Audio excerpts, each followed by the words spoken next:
βρίσκεται σε ένα playlist το οποίο θα φτιάξω και με σκοπό να δείξω όλες τις εφαρμογές, με σκοπό να δείξω ένα μεγάλο εύρος των παραδοσιακών εφαρμογών της φόρμας του παραδοσιακού στυλ.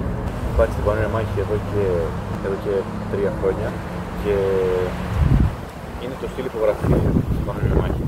Αυτή η φόρμα δηλαδή που θα δείξω σήμερα θεωρείται ως στυλ υπογραφή στην Πανοnia Μάχη, διότι κιόλας έχει πολλές τεχνικές οι οποίες έχουν να κάνουν και με τον προορισμό της Πανοnia Μάχη και με το τι γινόταν στο μέρος όπου δημιουργήθηκε η Πανοnia Μάχη, δηλαδή πολλές κινήσεις, πολλές τεχνικές ουσιαστικά θέλουν να πούν την ιστορία του τι γινόταν στο βουνό που δημιουργήθηκε η Πανοnia Μάχη, στον Άγιο Νικόλαο, εκεί πέρα. Ωραία λοιπόν, τώρα θα αρχίσουμε με την αρχή της φόρμας.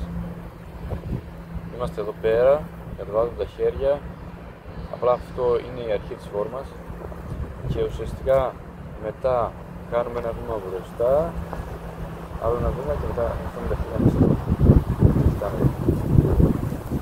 Αυτό εδώ είναι από τις τεχνικές που ουσιαστικά δεν έχουν να κάνουν τόσο με το τι κάναμε εμείς τότε, αλλά είναι μια απλή τεχνική η οποία υπάρχει σε πολλές πολεμικές τέχνες.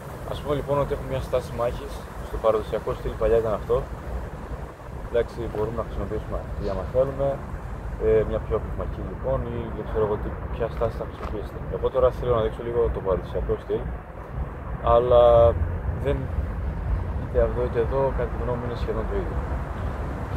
Λοιπόν, είμαστε εδώ πέρα και ουσιαστικά κάνουμε double leg takedown και κάνουμε ένα βήμα μέσα. Ουσιαστικά λοιπόν είμαστε εδώ και κάνουμε double leg takedown. Αλλά πώς το κάνουμε? Πιάνουμε τα πόδια χαμηλά, από εδώ πέρα. Ωραία, κάνουμε ένα βήμα και μπαίνουμε. Αυτό δηλαδή δηλώνει αυτό εδώ, τα χέρια μπροστά και πίσω. Και τα χέρια θέλουν να φτάσουν τα πόδια και μετά να έρθουν εδώ, ώστε ο αντίπαλος να πέσει κάτω. Αυτή είναι λοιπόν μια εφαρμογή. Μια δεύτερη εφαρμογή είναι από εδώ, ότι ναι, θα πιάσεις να μπεις, ξέρω εγώ, μέχρι να πέσει ο αντίπαλος κάτω και όταν να πέσει ο αντίπαλος κάτω μπορείς να λακτήσεις κιόλας, χαμηλά. Μπορείς να φτιάξεις τα ελληνικά τώρα, εδώ.